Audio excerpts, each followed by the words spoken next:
Radio Silaturahim dan Rasio TV masih di acara tamu dadakan tadi diantar oleh Ibu Ganim ke sini, yaitu Ibu Jumiarti Agus PSD.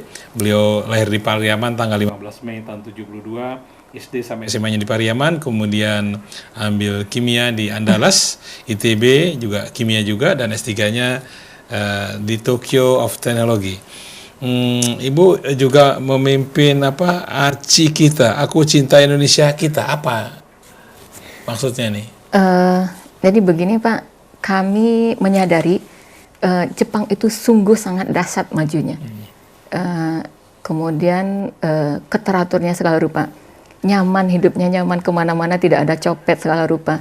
Kita walau bagaimanapun tampil di masyarakat, kita tuh dianggap sebagai umat Allah yang memang harus dihargai seperti layaknya manusia yang memang sama di mata Allah. Jadi di sana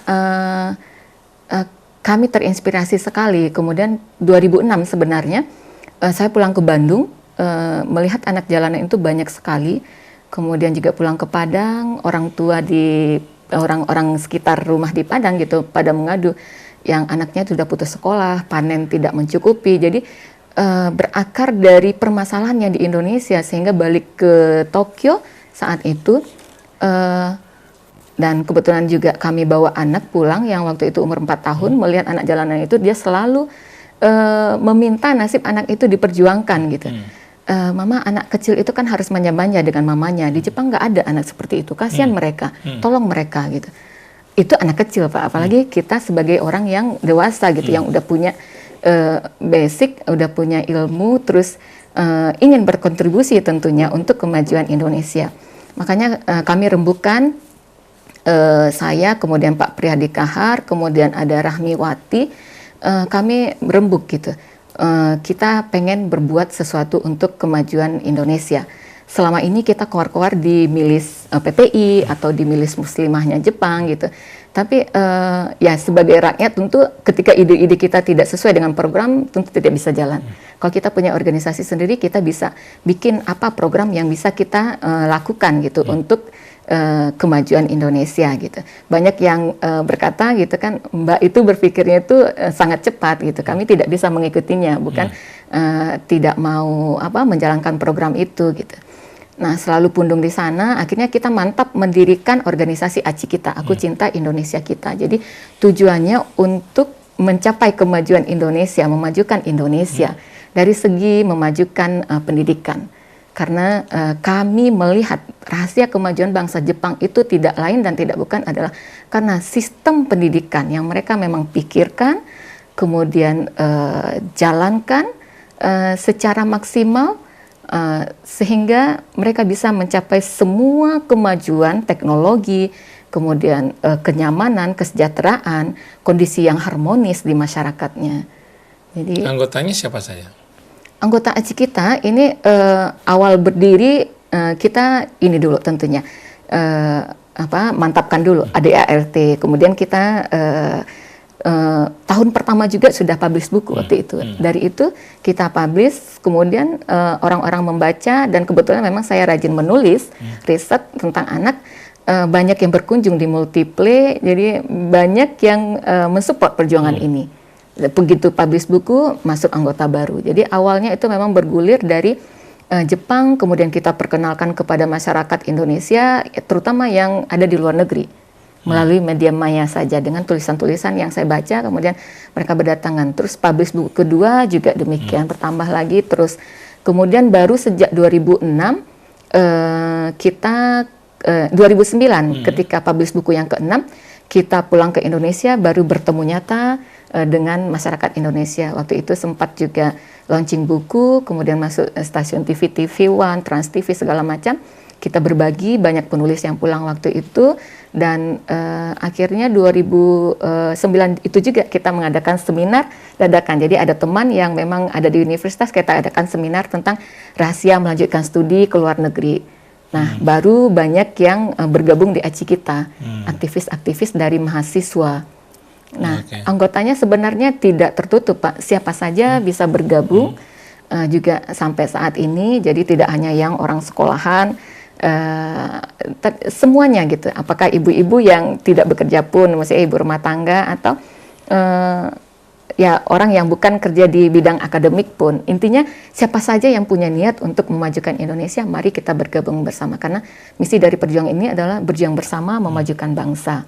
Hasilnya sudah mulai terlihat belum? Hasil dari orang-orang yang tadi itu gelandangan apa berdampak ke mereka nggak? Nah gini Pak, waktu tahun pertama itu ya 2006 itu, sekretariatnya dulu di Bandung. Kita berusaha mendekati anak jalanan itu, tapi ternyata susah untuk merumahkan mereka. Nah, akhirnya ya hijrah ke Jakarta ini, kota wisata. Ya kita bikin sekretariatnya di sini, kita tidak berhenti berjuang, tapi bagaimana nilai-nilai kebaikan ini kita share ke masyarakat gitu. Nah, untuk anak jalanan memang kami belum bisa gitu, tapi dalam artian perjuangan kita tidak hanya fokus untuk anak jalanan, tapi untuk memajukan Indonesia kita ini. Karena ya kita tahu Indonesia kita ini sangat luar biasa gitu. Jepang saja yang tidak ada potensi alamnya, tapi hanya dengan sistem pendidikan di mana fokusnya pembentukan akhlak manusia sejak dini, kreativitas manusia sejak dini, sehingga besarnya bisa menjadi pencipta-pencipta yang harmonis untuk memajukan Jepang. Jadi tanpa komando pun, artinya Perdana Menterinya bermasalah pun, di level politiknya bermasalah pun, tapi di umat nyatanya mereka tuh tidak ada masalah gitu, sangat kondusif sekali. Nah, memang untuk anak jalanan belum ada nampaknya, tapi sangat banyak yang sudah terinspirasi, katakanlah dari seminar tiap tahun ini, kita ngadakan seminar kemana-mana, ke Aceh, ke Palembang gitu, ke Sumatera, biasanya roadshow, kemudian daerah timur, ke Kalimantan, Sulawesi, segala macam. Nah, itu sangat banyak yang terinspirasi, yang termotivasi gitu. Kalau tanggung jawab untuk memajukan bangsa ini adalah tanggung jawab bersama. Kita butuh untuk kondisi yang lebih baik. Kalau seminar-seminar itu temanya apa biasanya? Temanya tentang pendidikan, Pak. Pendidikan dalam artian pertama, rahasia melanjutkan studi, mendapatkan studi ke luar negeri tanpa beasiswa pun atau dengan beasiswa. Nah, kemudian tentang sistem pendidikan Jepang yang menjadi akar kemajuan bangsa Jepang. Jadi kita juga mengadakan seminar untuk guru-guru gitu sesuai permintaan di tempat yang kita datangi gitu. Nah, saya tertarik dengan bagaimana anak-anak di Jepang itu memperlakukan daur ulang barang-barang bekas itu, sampah-sampah itu tidak ada yang tersisa. Seperti apa seperti yang diceritakan oleh Pak Munib? Ya, mereka Pak di Jepang itu memang kurikulumnya itu pengayaan wawasan anak itu adalah wajib dihadirkan ke sekolah. Jadi anak-anak itu tidak hanya diajarkan oleh gurunya, tapi juga yang sebagai guru itu ada orang tua, artinya masyarakat. Karena mereka mempercayai anak adalah masa depan Jepang. Nah, siapapun masyarakat Jepang itu bertanggung jawab dalam mendidik anak. Jadi orang tua ikut mengajarkan anak. Ada kegiatan yang orang tua yang jadi guru. Seperti memasak, orang tua mendampingi guru, seperti itu. Kemudian ada kegiatan Tanoshimikai, kegiatan bersukaria. Jadi orang tua membuat event sesuai dengan tema masing-masing dan guru mensupport anak-anak ikut dalam kegiatan itu. Nah, kemudian yang dari misalkan pihak kepolisian atau rumah sakit, kemudian dari pihak kebersihan kota itu ikut mengajar anak di sekolah. Nah, jadi ada kurikulum pengayaan wawasan anak. Nah, tentang sampah, anak-anak ini telah mendapatkan ilmu tentang bagaimana tanggung jawab kita untuk menyelamatkan bumi ini. Nah, untuk hidup harmonis, untuk hidup nyaman, kebersihan itu adalah hal yang utama. Nah, anak kelas 3 SD dapat pelajaran sampah dari lembaga kebersihan kota gitu. Nah, mereka datang ke sekolah bawa mobil sampah, bagaimana sistem kerja mobil sampah, kemudian mempraktekkan segala macam. Setelah itu anak kemudian kunjungan ke tempat recycle yaitu daur ulang sampah. Jadi mereka memang dari dini itu sudah mendapat ilmu itu semua dan juga di sana mereka bisa melihat bagaimana mahalnya kos untuk daur ulang sampah. Nah, untuk itu kita semua harus menyelamatkan bumi ini untuk kebersihan bersama gitu. Karena bumi yang kotor tentunya akan mendatangkan penyakit, tidak nyaman, segala rupa. Nah, sampah-sampah tentu harus diselamatkan. Jadi ilmu anak tentang sampah itu sungguh sangat luar biasa. Semua sistem itu dia lihat. misalkan sampah plastik mau jadi apa produknya, kemudian karton mau jadi tisu toilet, botol-botol bisa jadi bahan campuran aspal, botol-botol yang tidak bisa dibikin botol ulang lagi. Kemudian semuanya pokoknya itu ada teknologinya. Jadi tidak ada satupun sampah yang tidak bisa diubah jadi suatu produk yang bermanfaat. Produk akhirnya semuanya uang. Gitu. Oke, Ibu Jum, ini ada pertanyaan dari pendengar ya. Siapkan juga pulpen sama kertas, kami akan bacakan nomor WA dari Ibu Jum ya, yang lama di Jepang. Baik, ini pertanyaan pertama dari, nggak disebut nama ini. Assalamualaikum Ibu Jum, benarkah Jepang mengalami kekurangan jumlah penduduk, tingkat kelahirannya yang rendah, betul? Betul. Betul, kenapa demikian? Jepang memang sekarang ini problemnya itu usia mudanya itu berkurang, kemudian banyak ya senior gitu. Nah inilah yang menjadi problem, yaitu masa depan Jepang gitu. Hal ini bisa salah satu disebabkan karena memang mereka itu dididik dari kecil itu untuk mandiri. Jadi besarnya itu bisa melakukan hal apa saja tuh sendiri. Dia udah siap, baik laki-laki atau perempuan tuh bisa mandiri. Kemudian juga disebabkan juga oleh cara berpikir mereka gitu. Mereka tidak mau membuat repot orang lain gitu. Katakanlah misalkan seseorang ada punya penyakit bawaan, yang itu nanti kalau berkeluarga itu akan menyebabkan pasangannya mungkin tidak happy gitu ya. Artinya misalkan gini, ada yang mungkin kalau menikah pun tidak akan punya anak, atau dia punya penyakit gitu. Nah itu dia lebih baik tidak menikah daripada menyiksa pasangannya. Nah seperti itu ada, pemikiran seperti itu ada. Kemudian cara berpikir mereka gitu, karena mereka tidak Islam, jadi tidak ada menikah itu adalah separuh din, itu tidak ada bagi mereka. Saya punya teman akrab, dan juga adalah dosen di universitas. Kebetulan itu boyfriendnya orang Indonesia, dan problemnya yang di pihak kita Indonesia itu harus menuntut Islam, ya itu memang sesuatu ya rule di dalam Islam. Nah dia juga tidak begitu, maksudnya bukan karena hanya untuk menikah pindah agama, tapi saya ingin dulu kesadaran, sehingga belum ada titik temunya. Dia berucap begini, kalaupun saya tidak menikah Mbak, saya kan sudah bisa mandiri katanya gitu, jadi tidak masalah. Nah jadi itu hal yang kurang, itu ada dari segi penyebab agama. Jadi kalaupun dia sudah suka, tapi karena prinsipnya itu pindah agama bukan hanya untuk menikah, dia pengen kesadarannya dulu, dia tidak mau menikah gitu.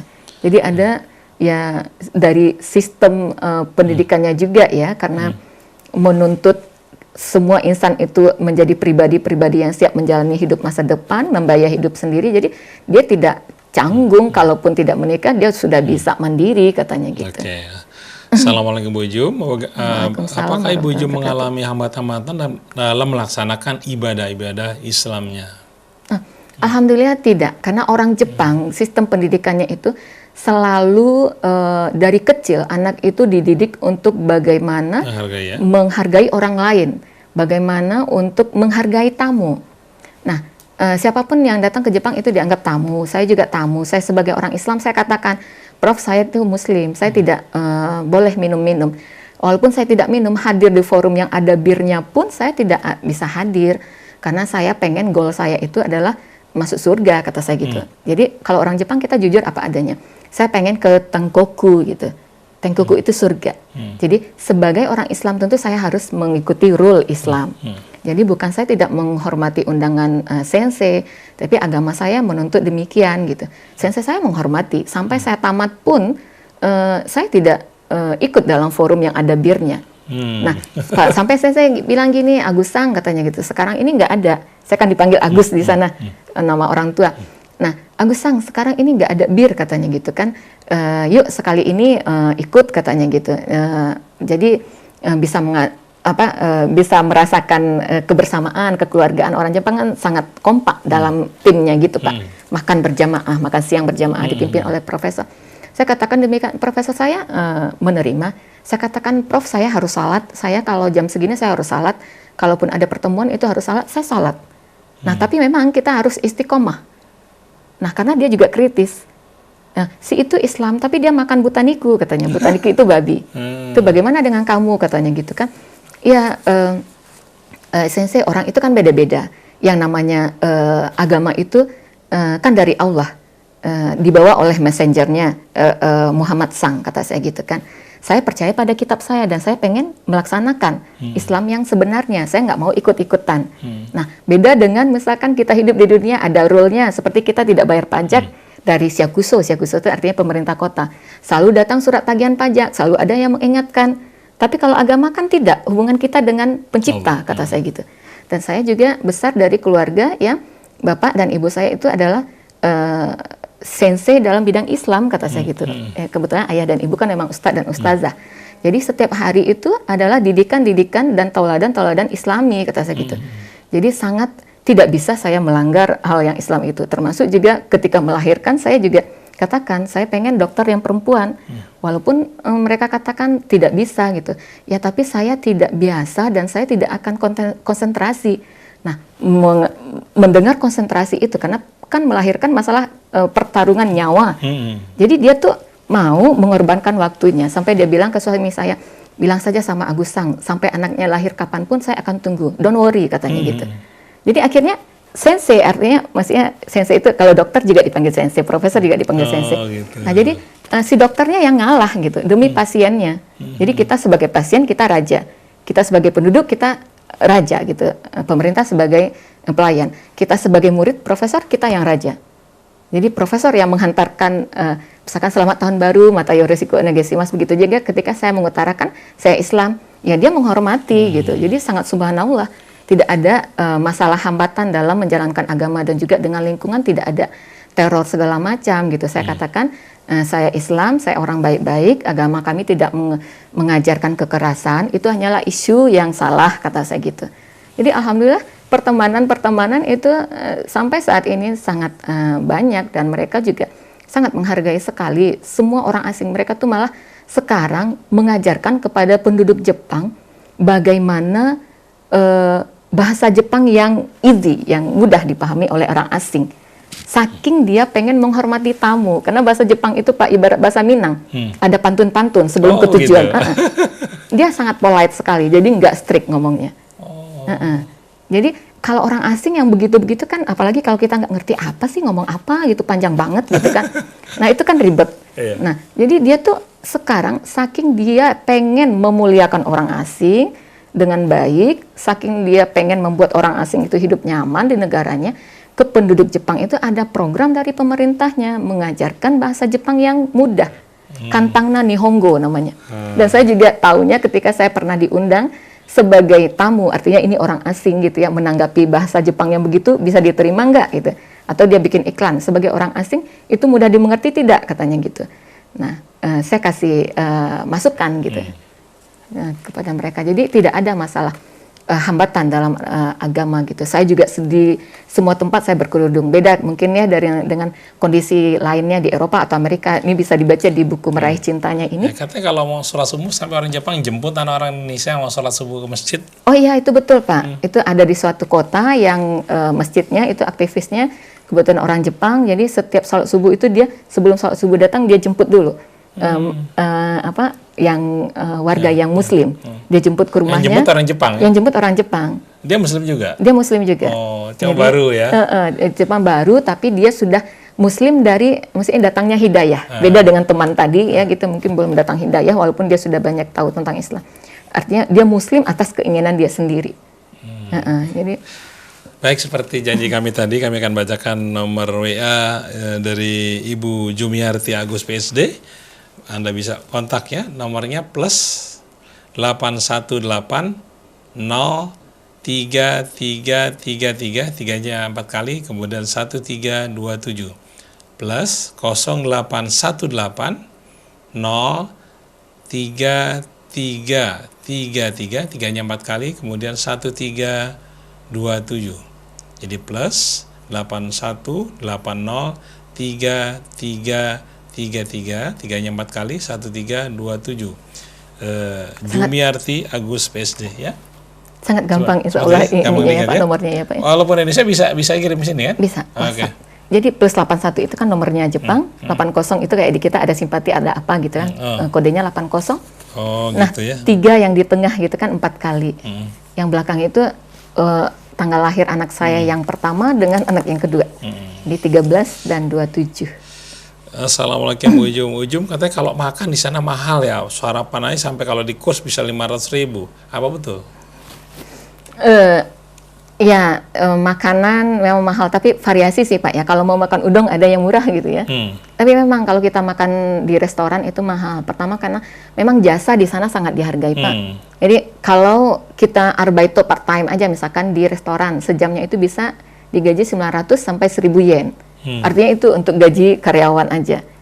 Nah, makanya jadi mahal kan jatuhnya gitu.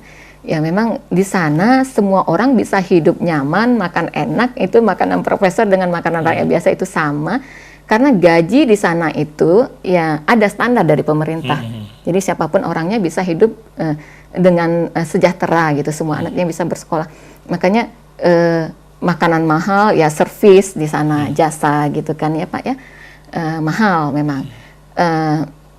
Dan kalau pengen murah, kalau ini mahasiswa, ya konsekuensinya harus bisa masak sendiri. Gitu. Nah makanya di Jepang itu tidak ada pembantu, karena memang sistem pendidiknya itu mengharapkan yaitu masa depannya ketika dewasanya si anak ini bisa mandiri, masak sendiri, jadi bisa irit kayak gitu.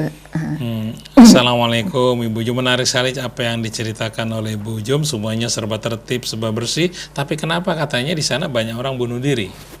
Ya, ini pertanyaan yang sering dilontarkan oleh peserta seminar atau orang Indonesia. Menurut mereka Pak, dalam ilmunya, dalam agamanya orang Jepang, agamanya itu ada yang Buddha, ada yang Shinto gitu ya. Tapi dalam agamanya itu, ketika dia melakukan kesalahan yang itu merugikan umat, katakanlah ada dulu di tahun sekitar 2006, Menteri Pertanian Jepang, istrinya tidak bayar pajak. Itu kesalahan istri, tidak bayar pajak, bukan kesalahan suami. Tapi karena ya istrinya bagaimana kan suaminya gitu, satu set gitu, mereka gitu. Nah, kesalahan itu adalah suatu hal yang fatal menurut mereka, karena yang aturan pajak harus dibayar. Jadi mereka sebagai pejabat publik tidak pantas jadi teladan umat. Dia suaminya meletakkan jabatan kemudian bunuh diri karena merasa telah merugikan umat. Jadi artinya mereka bunuh diri itu menyesali suatu kesalahan yang merugikan orang lain, dan dalam agamanya itu setelah bunuh diri itu dia akan kembali dalam keadaan suci. Jadi dia bisa masuk Tenkoku, surganya menurut keyakinan dia. Jadi, nah itu salah satu. Kedua ya faktor agama, dia tidak beragama. Ya penyebab dari stres ada, kerjaan kan kalau di sana kita kalau bekerja itu ya kita harus dituntut hasil, ya istiqomah mereka gitu. Tapi kalau dia merasa tuh dia tidak bisa mencapai itu, dia kalut, ya, itu ada juga. Jadi ada dua penyebab gitu. Nah, kemudian ketiga mungkin ada bullying gitu ya. Ini kasusnya sangat sedikit sih sebenarnya.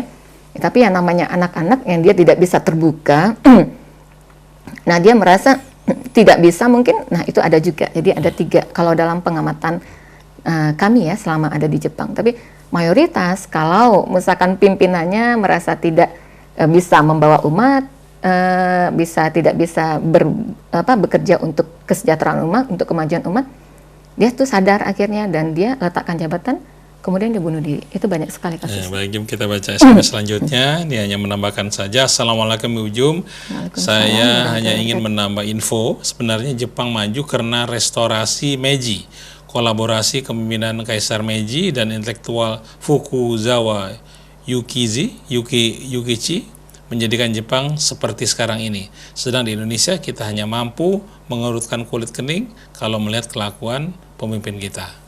Gimana tanggapan Ibu Jum? Ya, itu sejarah ya Pak ya, benar. Ketika dia membuka diri, zaman restorasi Meiji, itu kan zaman Jepang menyadari kalau dia tuh butuh pendidikan.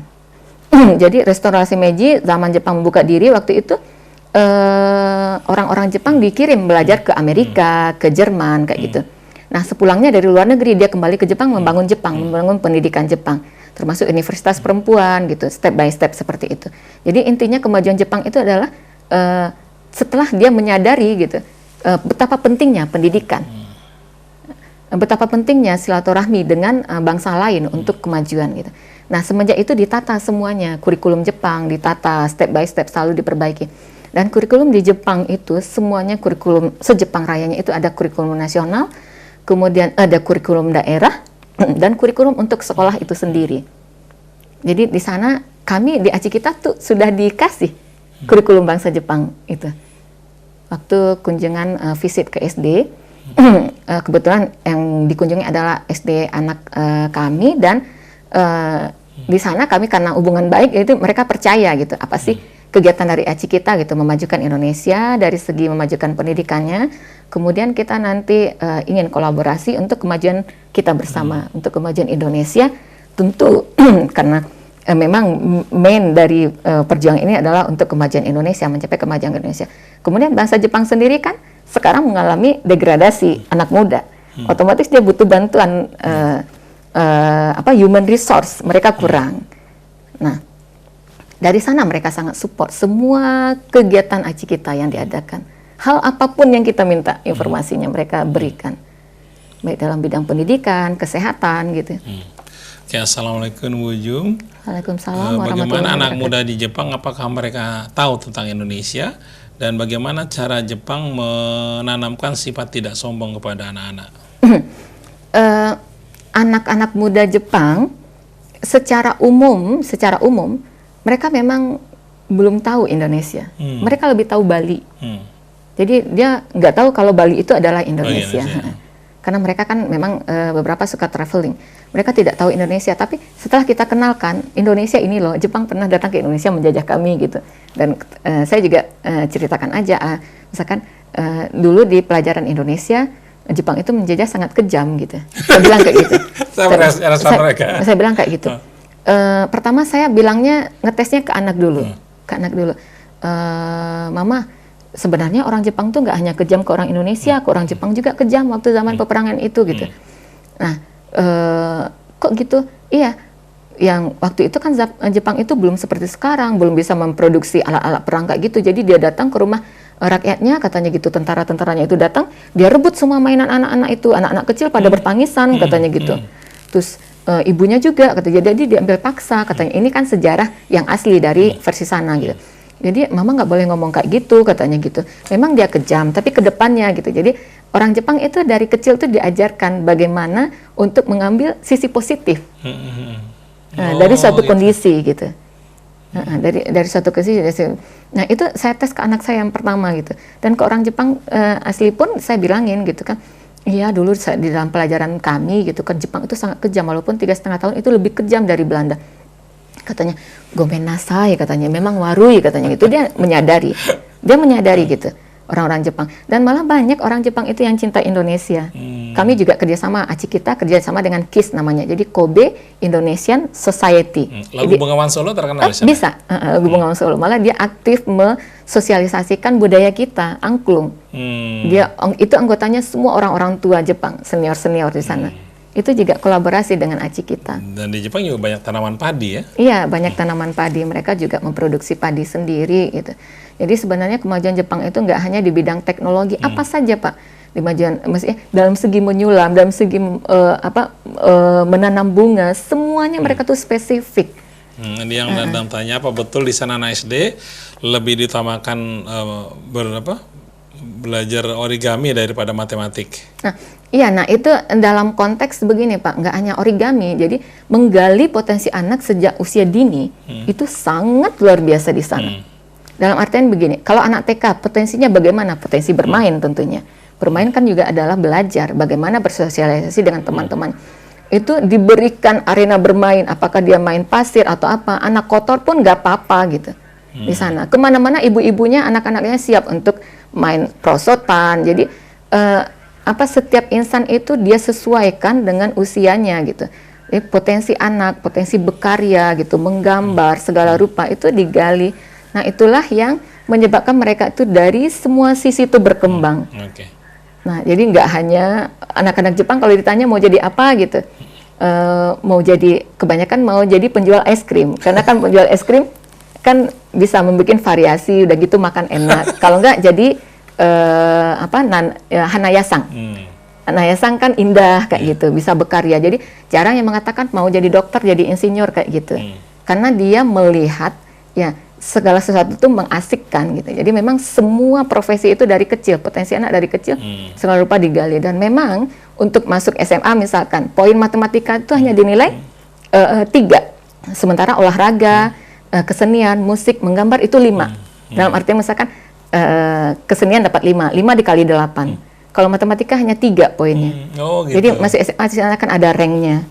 Dari totality nilainya berapa, terus kita milih SMA yang mana gitu. Memang iya gitu. Bukan sains yang diutamakan, tapi basic itu adalah akhlak dulu. Sehingga orang Jepang itu akhlaknya itu seragam. Apa? Kalau bahasa Jepangnya apa? Budi pekerti apa? Kalau orang Jepang bilang apa itu? Dotoku, moral. Dotoku, moral. Moralnya dulu. Dan pendidikan moral itu semua pelajaran terintegrasi semuanya. Pendidikan moral. Jadi nggak hanya dalam mata pelajaran moral, tapi semua mata pelajaran ada semuanya ajaran moral itu. Dan itu linear sistem pendidikannya, di masyarakat pun demikian. Anak mudanya nggak western ya? Anak mudanya, ya tentu ada ya, kecenderungan seperti itu ya Pak ya, tapi dia selalu berusaha untuk selalu memelihara nilai-nilai dia adalah Jepang, budaya Jepang, tradisi Jepang, tata krama gitu ya, sopan santun, mesti mengucapkan salam itu sangat ditekankan. Ya, ujung kita karena dibatasin waktu nih, banyak SMS yang masuk nih ya. Saya sampaikan aja semuanya. Assalamualaikum Rahasil, saya sangat salut dengan Jepang. Apakah di sana juga tersedia fasilitas-fasilitas Muslim yang memadai? Dari Al Farizi. Kemudian salam ibu yang terhormat, menurut yang bekerja di Jepang, mau sholat Jumat, apalagi sholat Jumat di sana tuh susah. Dari Bapak Asep di Sukabumi, kadang-kadang mesti jalan jauh untuk mencapai masjid. Ya kalau jumlah masjid Pak memang masih dibanding Indonesia tentunya susah. Tapi sekarang itu Islam sangat berkembang di Jepang dibandingkan ketika saya datang 2001. Apalagi di tahun 99-an. Kalau suami saya datang ke Jepang 92. Nah, itu masjid sangat susah, makanan halal sangat susah. Tapi sekarang orang Jepang itu mulai bergiat untuk mensosialisasikan Islam. Jadi makanan halal juga nggak susah, jadi nggak ada alasan beli daging yang di supermarket. Kemudian masjid juga sekarang di mana-mana tuh insya Allah ada gerakan untuk mendirikan masjid, termasuk dari pemerintah Jepang sendiri, seperti di bandara itu ada masjidnya. Kemudian di mal-mal juga sekarang mulai ada masjidnya gitu. Bagus perkembangan Islam sekarang di Jepang. Ini ada mendisiplin anak tuh bersih gampang, tapi kadang orang Jepang susah dalam mendisiplin kepada istri. Kadang-kadang dia suka menganiaya istri, apa betul? Secara umum tidak demikian ya, suka menganiaya istri enggak ada. Dalam konsepnya, dalam pendidikan di kelas 5 SD, mereka itu sudah ditanamkan kalau laki-laki itu adalah pelindung untuk perempuan. Perempuan tidak boleh disakiti. Tapi kan yang namanya manusia ya Pak ya, tentu ada kejadian gitu. Tapi itu tidak mayoritas ya orang menyakiti istri. Malah di sana kalau dilihat sangat salut gitu, suaminya biasa aja gendong anak, tuh istri shopping kayak gitu di hari weekend kayak gitu, sangat umum gitu. Terus ngantarin anak misalkan imunisasi ketika istri nggak bisa, itu suami. Atau hadir di forum pertemuan orang tua di sekolah. Kalau di sana kan memang schedule itu 1 tahun sebelumnya sudah dibagikan kepada orang tua murid, sehingga ketika pertemuan itu rata-rata tuh 95% tuh hadir ke sekolah karena diinput jauh hari sebelum kegiatan dilakukan. Baik Ibu Jumiarti, kita sudah dibatasi waktu. Silakan yang belum mencatat nomor telepon dari Ibu Jumiarti Agus PSD, silakan dicatat ya. WA-nya plus 81 ini kode Jepang ya. 80 operatornya 3333 tiganya 4 kali 1327 plus ya, saya ulang lagi plus 81 80 3333 tiganya 4 kali 1327, jadi plus 81 80 3333 1327. Namanya Ibu Jumiarti Agus PSD. Lahirnya di Pariaman 15 Mei tahun 72. Jadi sudah berapa tahun di Jepang Ibu? Sejak 2001 berarti ya 16 tahun ya Pak. 16 tahun ya. bersama suami dan anak-anak di sana ya. Ya, saya menikah di Jepang, kemudian juga semua anak lahir di menikah Jepang. juga ya? Karena saya begitu datang ya, maksudnya sebulan setelahnya itu ya di Pinang, dan saya tidak mungkin pulang ke Indonesia karena saya datang itu jalur khusus. Saya yang kontak profesor, jadi profesor yang memberikan beasiswa dari risetnya profesor gitu. Ibu memproduksi polimer juga? Kalau sekarang saya kan memang concern untuk perjuangan di Acikita. Jadi memang saya sudah resign dari universitas, tapi suami sekarang sebagai staf pengajar di Kobe University. Jadi concern di microbes, bioteknologi mikroba, dan itu apa saja ya, bidang kesehatan, asam amino, amino acid, atau oil, minyak bumi, dan hal apa saja yang bermanfaat. Itu ya itu Pak, subhanallah, mikroba saja kan mempersembahkan dirinya untuk kesejahteraan manusia. Nah, kenapa kita sebagai manusia yang kita adalah makhluk yang paling sempurna diciptakan Allah gitu, kenapa tidak berbuat untuk kemajuan masyarakat gitu. Oke, baik Ibu. Udah banyak sekali yang mau diceritain sebelum ini ya, yang mau saya tanya. Cuman karena kita sudah dibatasi waktu, jangan lupa nomor telepon dari Ibu Jumiarti Agus PSD. Nomornya adalah plus 81 80 3333, tiganya 4 kali, 1327. Ibu Jumiarti Agus PSD. Terima kasih Ibu sudah hadir ke Rasil ya. Saya Muhammad Krisna, juga Dedi Krau, kemudian Khalid Mustafa, dan di atas Zain. Mohon pamit wabillahi taufiq wal hidayah. Wassalamualaikum warahmatullahi wabarakatuh.